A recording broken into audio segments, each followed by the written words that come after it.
Board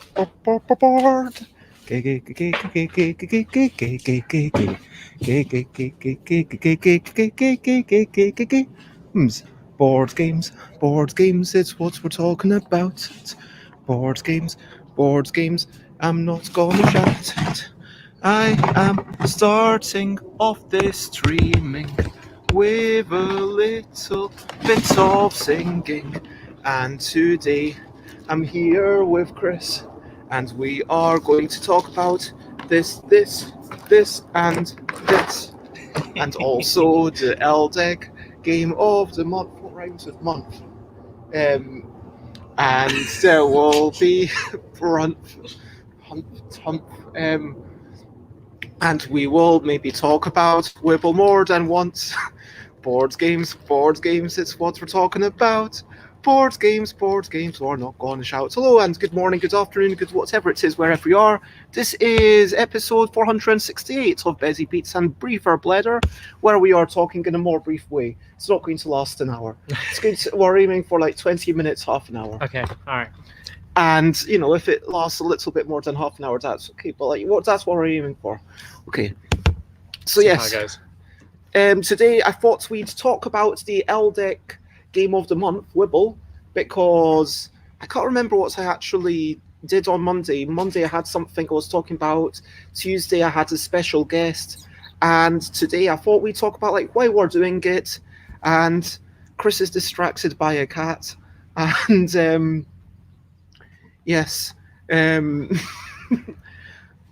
Why we're doing it. So I why, from your perspective, before I go into it, have I even communicated this to you? Why are we doing it?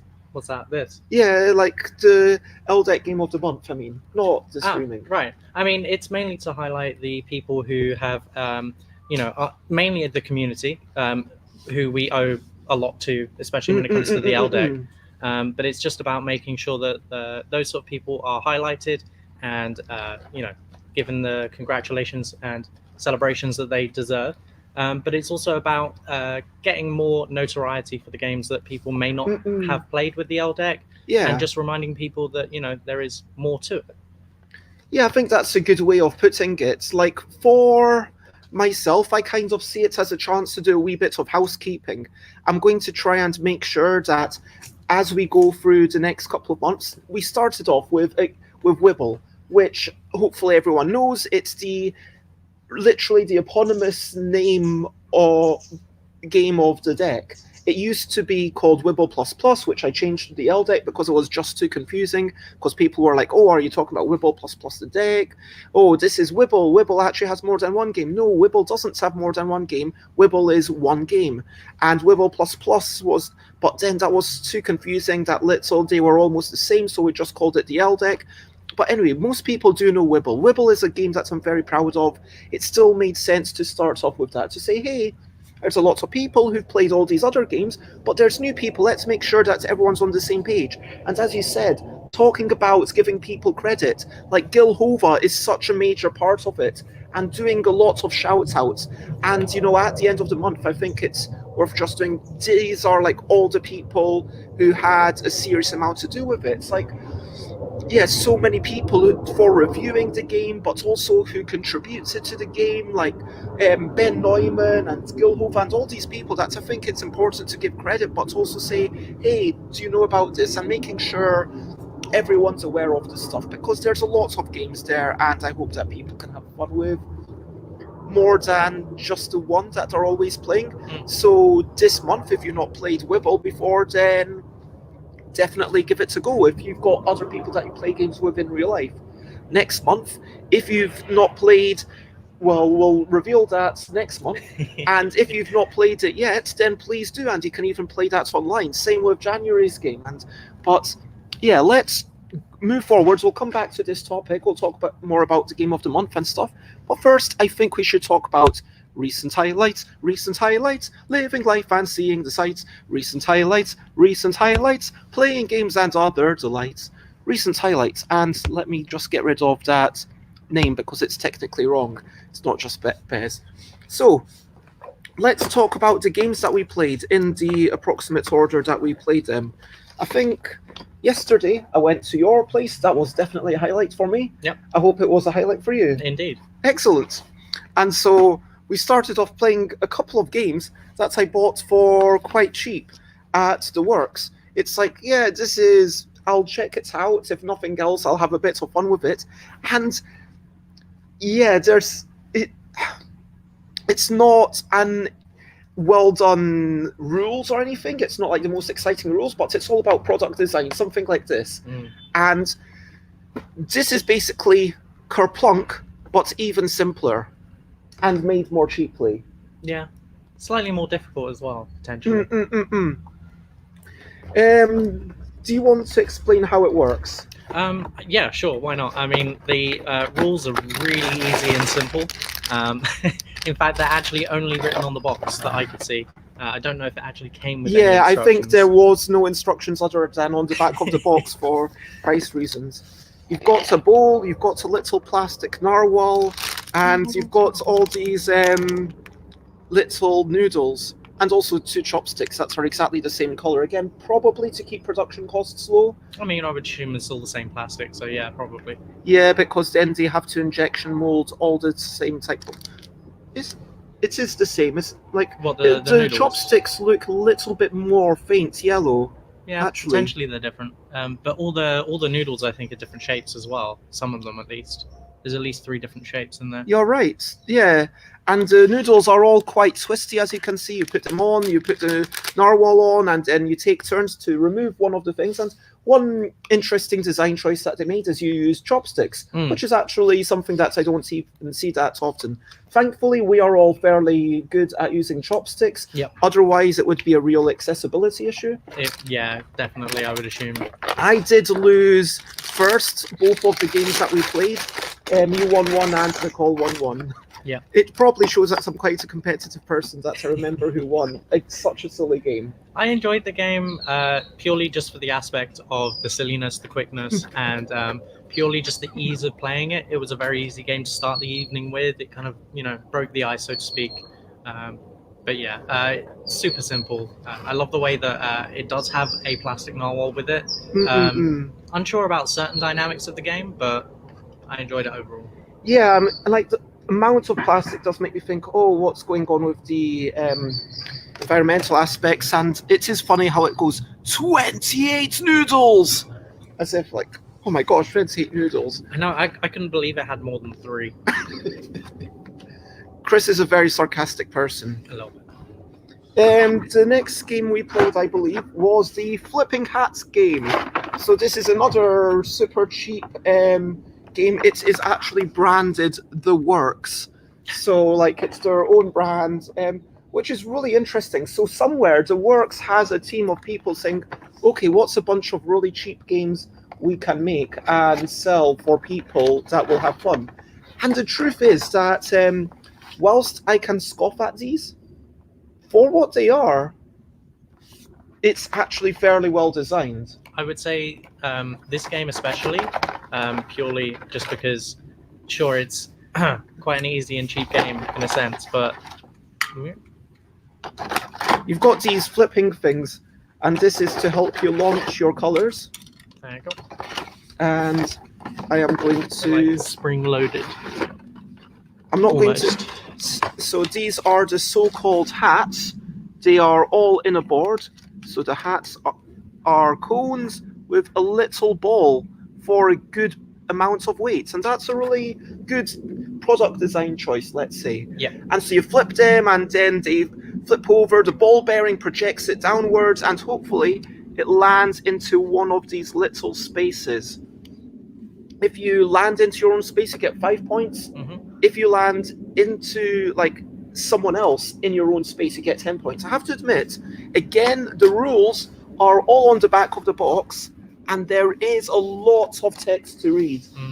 I feel like if I was not the kind of person to read things 2 or 3 times until I got it, I might have given up or played it completely wrongly. Okay. Like as a gamer, this is like, oh yeah, this is super simple, but I just feel like they could have used a little bit more graphics here. Yes, I mean it is a very physical game in that sense, so it would have made more sense, I guess, if the rules themselves were a bit more physical or visual. But yeah, what did you think about the scoring? And also, let me ask you, what do you think about the 5 or 10, as opposed to just saying it's 1 or 2 points? Because that makes no mathematical difference, but does it make an emotional difference for you? I think the best thing about it being 5 and 10s is more that you feel more, especially considering such a quick game. I think there's more achievement to it in a small sense. So, like, you do feel more achievements getting 5 points, even though that's the bare minimum, rather than getting 1 point. Yeah, exactly. And I think if you're also winning by more than 1 point, that in itself is kind of a bit more, fun, I guess. I wouldn't say fun, but it definitely leaves more sense of achievement. It's interesting because, like, as a game designer, when I want things to be simple and easy to add up, my default is to say, okay, it's 1 and 2 points. But then multiplying everything by 5, and then you've got Yu-Gi-Oh!, which I'm not sure if you're familiar with this, but basically the minimum number you get is 500. Okay. So it goes, I think, like, it goes like 1,000, 1,500, and like, they might as well go 1, 2, 3, and so forth, and divide everything by 500. But then it makes everything sound more impressive when you've got, my power is over 9,000! Yeah, very true, very true. I really enjoyed Flipping Hats game, but that's because I'm a bit more of a physical dexterity kind of person. I enjoyed it as well. I did notice that I was just waking up this morning and thinking, I wonder if McCall was also a bit drained because not being able to win that might have been a bit frustrating, because we did play it quite a few times in retrospect, whereas McCall, I don't know. We played it like 5 times. Yeah, but it is super quick. Oh, yeah, for sure. Like, I mean, you flip these 6 hats as quickly as you can, and so, like, maybe it's 30 seconds per game, literally.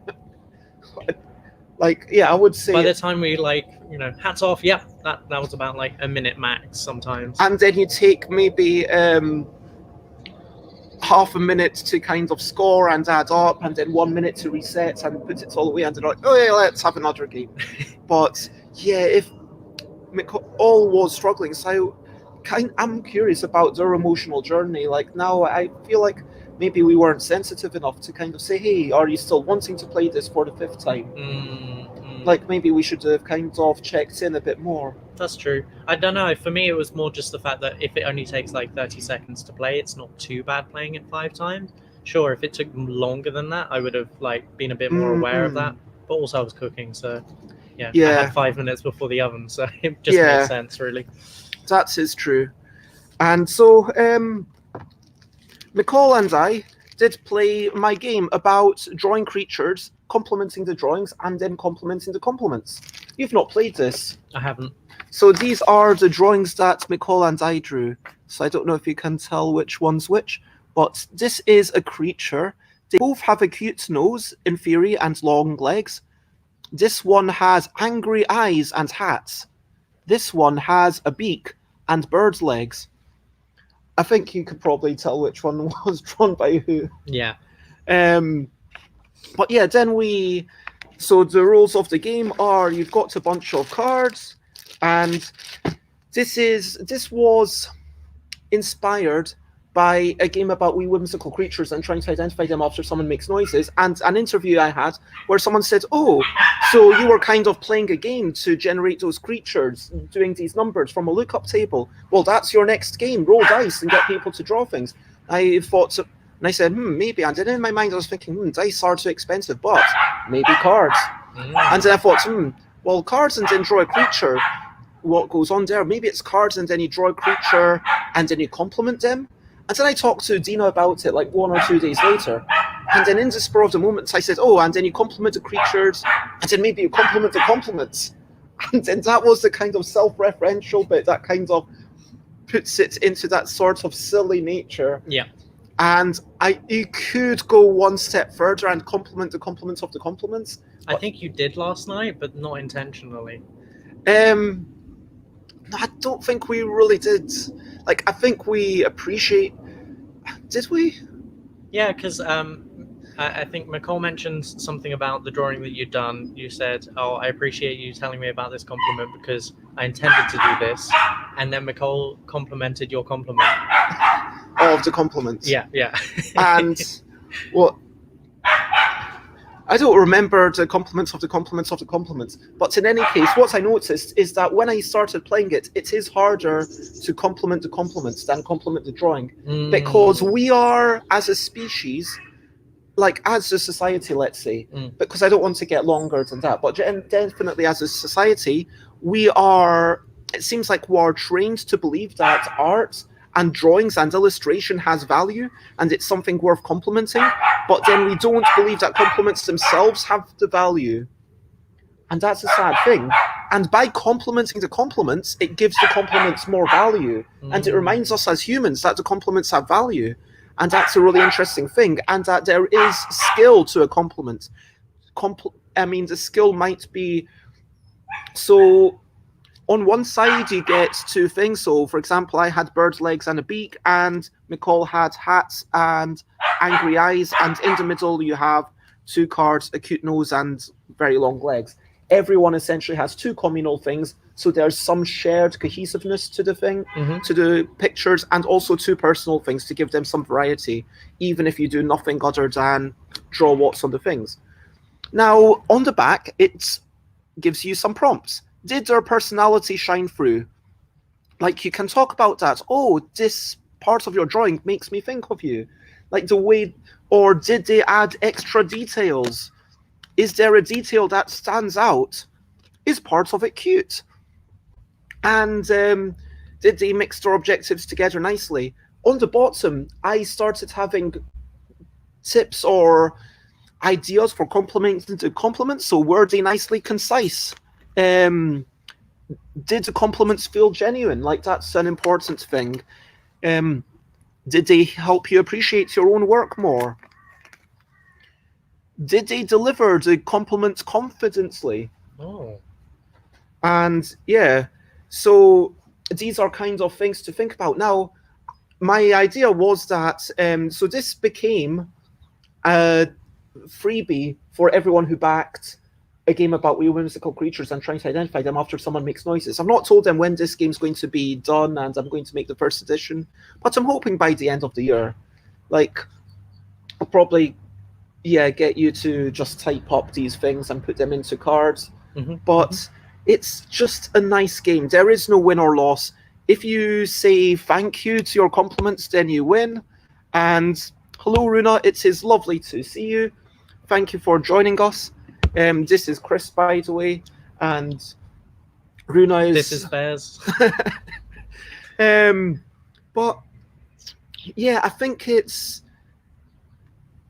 was easy for me to think of different creature features, and it was tricky for me to think of different things about the picture to give them ideas to compliments, but ideas for things about the compliments to compliment, that was the most challenging thing.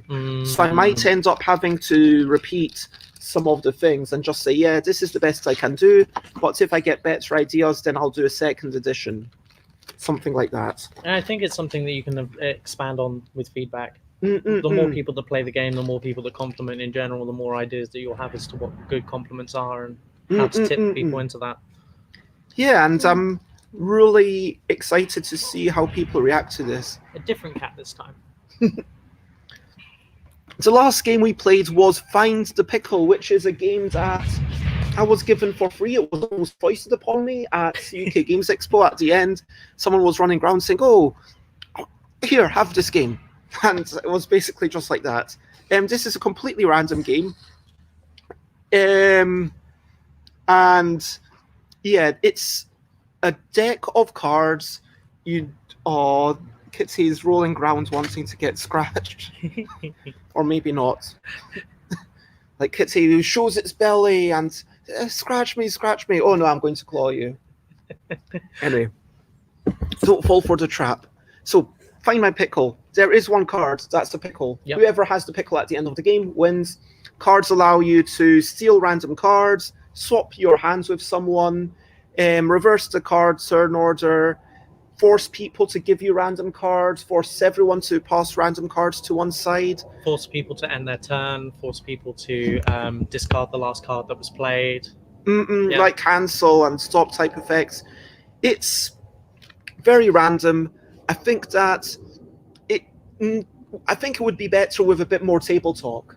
With like people saying, oh, when Krys saw that I had the pickle, I think it would have been more fun if you'd said to me, oh, Bez has the pickle. And then you two would have kind of ganged up on me, and then I would have said, oh, Krys has the pickle. And then we would have ganged up on you, and then it would have been, oh, Nicole's got the pickle. And then whoever has the pickle at the end, it's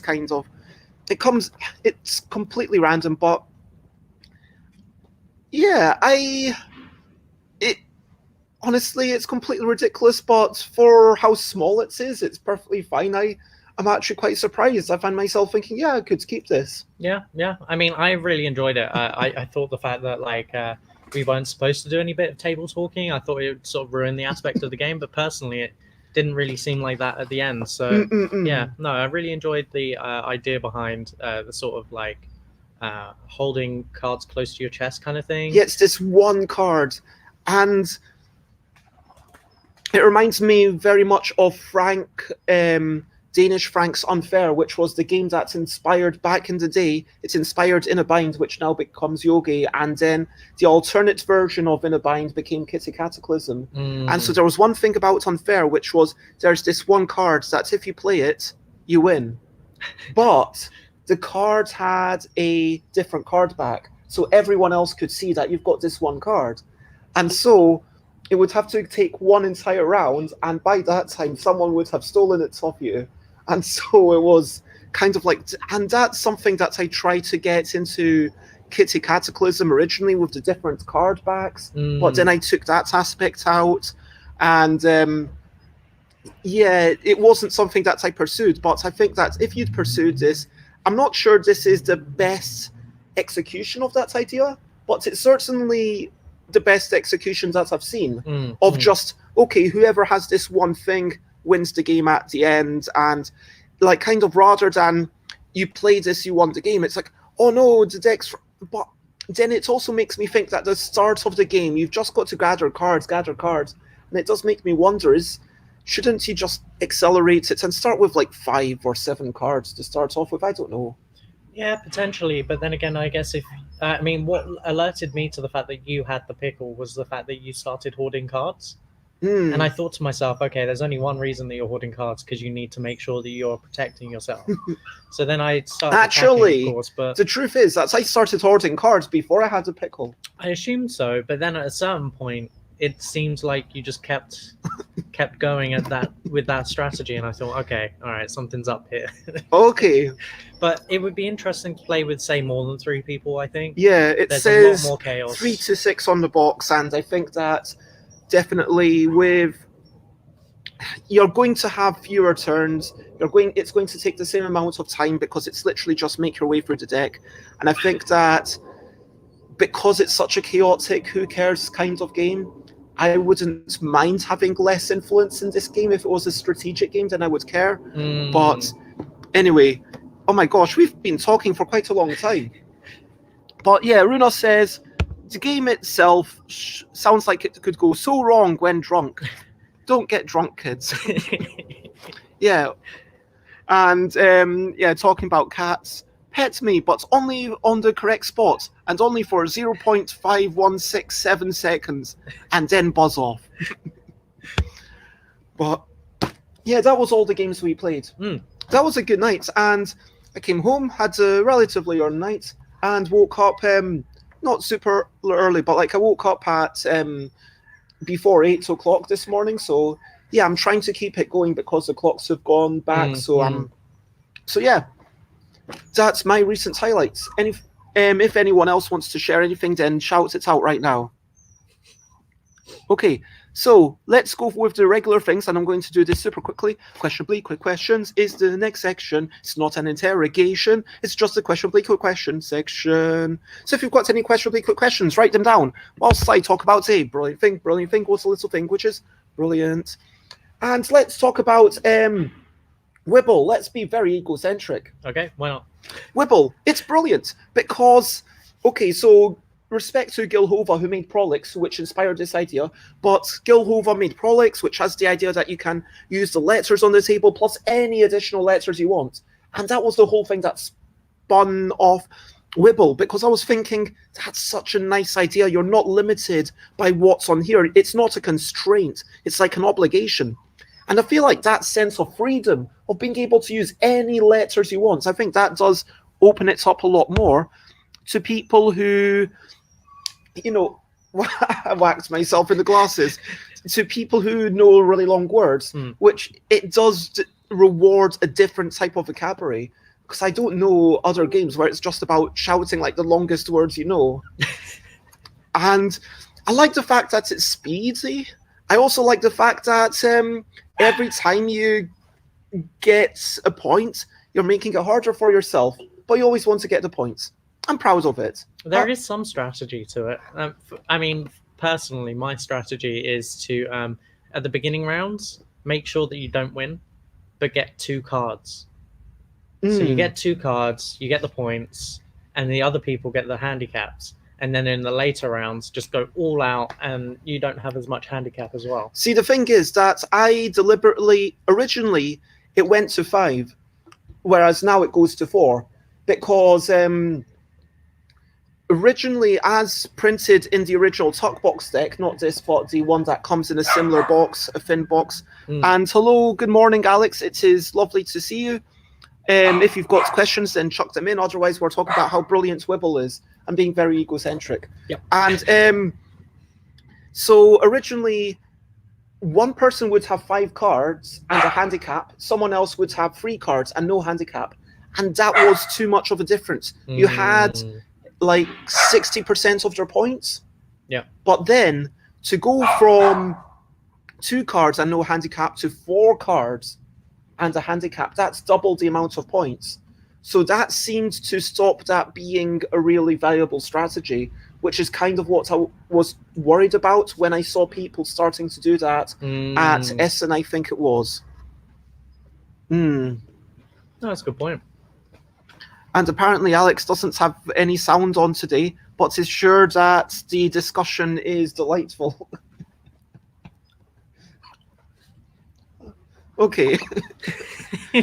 I don't know what's going on with Alex not putting on sound. It just seems like a weird thing to me. I don't know, maybe they've got us projected somewhere. And Anyway. Oh, thank you, Runa. That is lovely to see. Oh. But anyway, so, yeah, I do wonder about that. And at some point within this month, I would like to do what I talked about with the nature of the housekeeping aspect of the Game of the Month, which is a chance to revisit it, to make sure, does it have a Board Game Geek entry? Are the rules up to date? Are they written in a form that people can play? Because frankly, the January Game of the Month, the rules aren't even written down. I need to write them. But like this one, I needed to upload a new thing. Make sure that there's a video of how to play, and potentially make sure that I've given it another look and revisited it, because part of me thinks, would it actually be better if we shortened the game? If we made it so that the second card you pick up made you take a handicap? And the truth is that that would be more difficult to understand, because it's like, oh, I take a card, and then second card, okay, everyone flip over. Okay, I take a card, second card, okay, everyone else flip over. But then you get 1 card, no handicap, versus 3 cards with a handicap. And now you really want those handicaps. I would also ask people to reduce the number of cards in the deck by quite a big margin if they're playing with fewer people, but it would mean that it becomes harder and harder for the people who are doing well. Yeah. So yeah. And hello, Jess. It is lovely to see you. I think you've met. Probably, Jess. maybe, yeah. But anyway. So that's his brilliant things. And questionably quick questions. And talking about recent highlights, also Runa wanted to mention that Runa got 5 new shirts with pretty prints. They are a little bit smaller than expected, but they're still an okay fit, apparently. Awesome. Nice. Excellent. And yes, it is indeed Bez and Krys. hello to you too. So, let's get back and say anything else that we need to talk about for the LDEC Game of the Month before we wrap this whole shebang up. So you've talked about trying to highlight people, and I think that's important. Oh, the two black cats are... Maybe people can... Oh. Oops. Cat. Cat.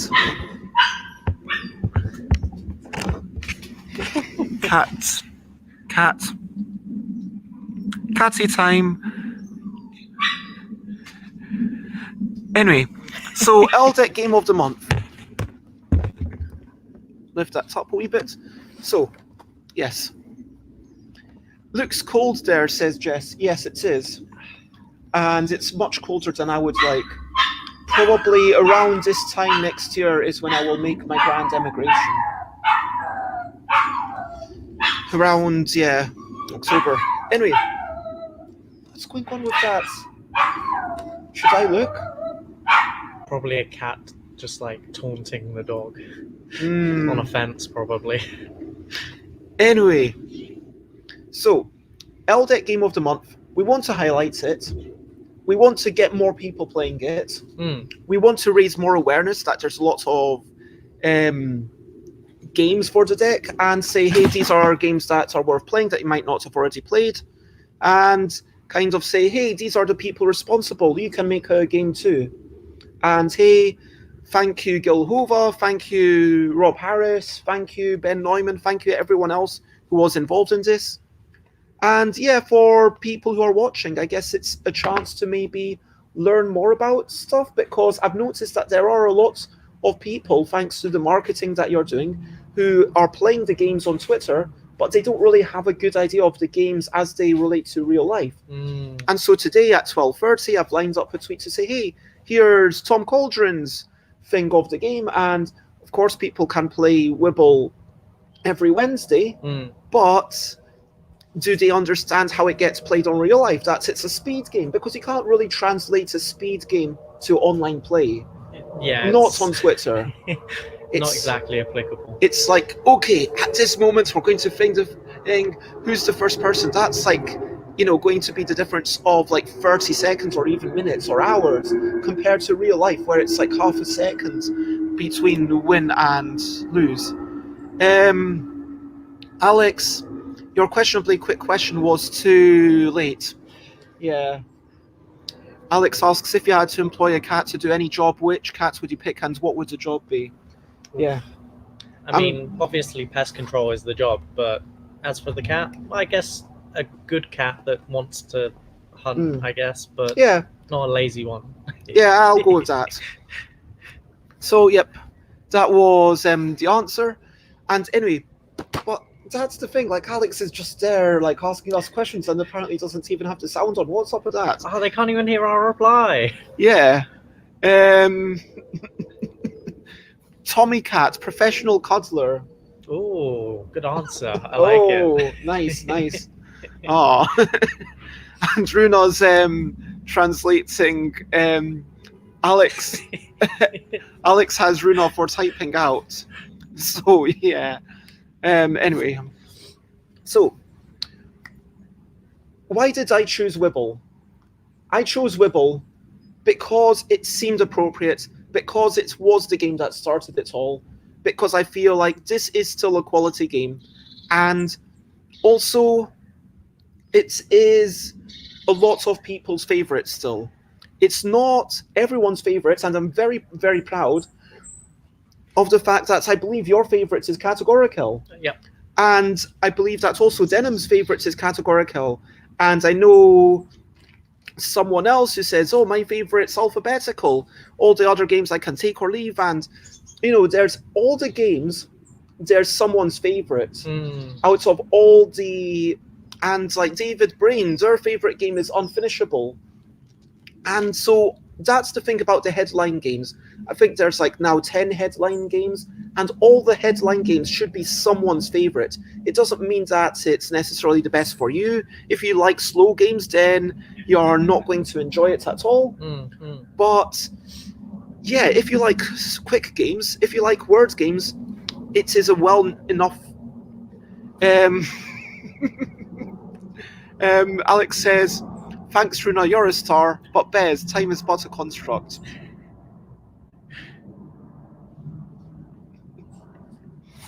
Anyway, stretching time. Yep, stretching time. So, let's finish up. I don't think there's anything more to be said about Wibbell. Wibbell is a good game. I hope you give it a go. And so, yeah, try Wibbell if you haven't already. The rules are online. Check out.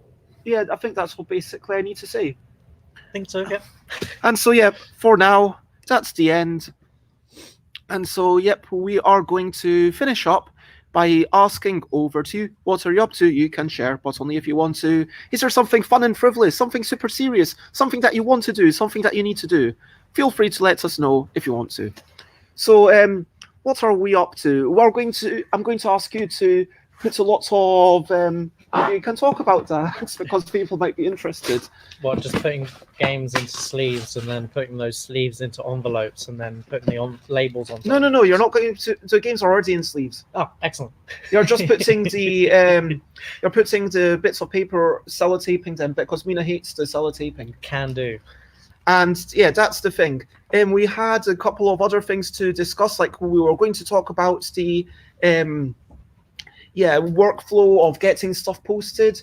We've got to get a bunch more stuff posted. I see that 20 more people have filled the survey since last week. Awesome. I was actually going to ask you, do you think that I should send out a survey for the third wave right now? The people who are... Okay. Might as well, because we'll get more responses and then we can... Because, like, let's say we've got 150, then would you still be able to say, okay, let's do the next 100 and 50 or 60? Because 60 seems to be a good number to be able to do in one day. Cool. Yeah, that's perfectly acceptable. Okay, great. Achievable. And so that's what we're going to do. We're going to focus on getting that done. We're going to and also maybe do some talking about the next cell deck game of the month and just stuff, but we're going to make sure that postage is done. That's the number one priority right now. Yeah, 100%. And also personally, like in the forthcoming days, although it might not be today, I am planning to do a bit more packing, but I am going to start doing something today, like late tonight. Like I'll do like at least half an hour of packing, just like a little bit. So I might go to bite-sized chunks. Yeah. And then I'll do a big chunk over the weekend. So it kind of leads me into it. So, but yeah, nice. That is basically what we're doing. What is everyone else doing? I hope my advent calendar will get here in time. I mean, that's a long time. It's like almost a month away to start an advent calendar, isn't it? But they did say that they ordered it directly from China and it could take up to 3 months. So. Oh, 3 months! Well, wow. At least you'll have some chocolate for Easter, potentially. You know, that's always a good thing. It could be here next week or in 3 months. Wow. Fingers crossed indeed. And Alex is tempted to get the Exit Advent Calendar for 24 days of escape rooms. Apparently it's not a chocolate one, by the way. No, okay. It's a fidget toys Advent Calendar. Wicked. Nice. Oh, sounds so like good. It's like different fidget toys and different things you can do. That is quite cool. That's very appealing to me. Because you like toys to fidget with. It's like fiddling, yeah. Okay. Nice. So, yeah, I hope that you have a wonderful day. I hope that your Advent calendar does come soon. And yes, indeed. Let's recap and wrap up before we finish up. So, we started off talking about the ELL deck game of the month. The nature of it. We talked about flipping hats, which we enjoyed. Narwhal, do we want to give it like a rating out, like 2 thumbs to -2 thumbs? Yeah, sure. Okay, Narwhal in my noodles. I'm going to give this 1 thumb. Both of us give it 1 thumb. Yeah, 1 thumb. Okay, the reason that I didn't go for 2 thumbs is, frankly, not just because there's not much to it, because I rate games based on what they're trying to do, but also I feel like there's not a satisfying clunk when it touches anything. It just kind of goes to the edge or dips down. It's not really satisfying the way that Kerplunk, it drops down and then there's a clunk. I like the audible sort of note to it. Whereas this one, as soon as it like shuffles over to the side of the board, you're like, oh well, you're out, and it's like, oh, and it's like, oh, I didn't even realize. Like the first time, I didn't even realize it had fallen down. That was not fun. This one, I will give it one thumb. Yeah, giving it a bit biased, but yeah. Krys won every single game, or tied one of the games. Won or drew. Yes. I think that it's a really solid game, especially given the price, and it's actually surprisingly one that I'll probably want to keep. It is very ridiculous fun. The only downside to it is that I could sense like a bit of frustration from Cole, and for me it was like a bit frustrating how like our disparity, like you seem to have the perfect distance and perfect speed on it, and I was like, just, oh come on, I want to. So, but it was like fast and easy, so I definitely see myself keeping that. Again, I think it'd be more interesting with an extra player, you know, with that fourth person in there, just a bit more chaotic. But yeah. Okay, this is my game, so I'm going to not give it a rating, and you didn't even play it. Yep, I can't give it a rating. But I'm very proud of it. And Find a Pickle, I am going to. Okay, I've got a rating. 3, 2, 1. I was kind of between 1 thumb and 0, so I do think it's a fine game.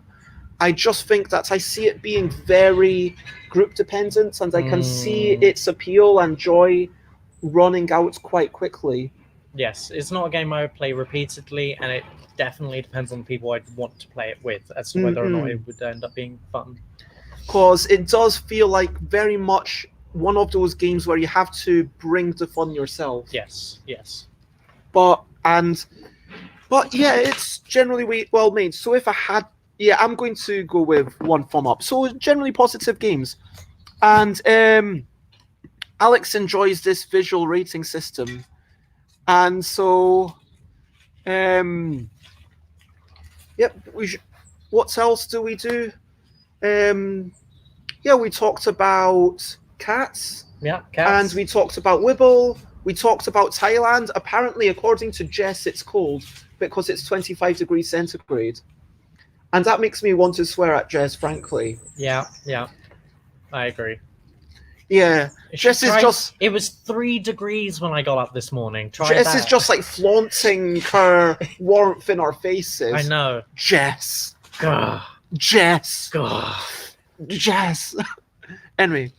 And then, people jumped in, and we talked a bit more about Wibbell, and that was the end. Yep. And advent calendars and shirts, and people doing work. So for now, that's the end. If you want to check me out, I'm Stuff by Bez everywhere. And where can you find the ELL deck? On Twitter. But twitter.com/ L_deck. ELL_deck. So it's the ELL. It's just twitter.com/ELL_deck. Yep. If you want to find out when I'm streaming, basically I'm streaming every day at 10 a.m. UK time. Next Tuesday also, I will be doing a bonus stream at 3.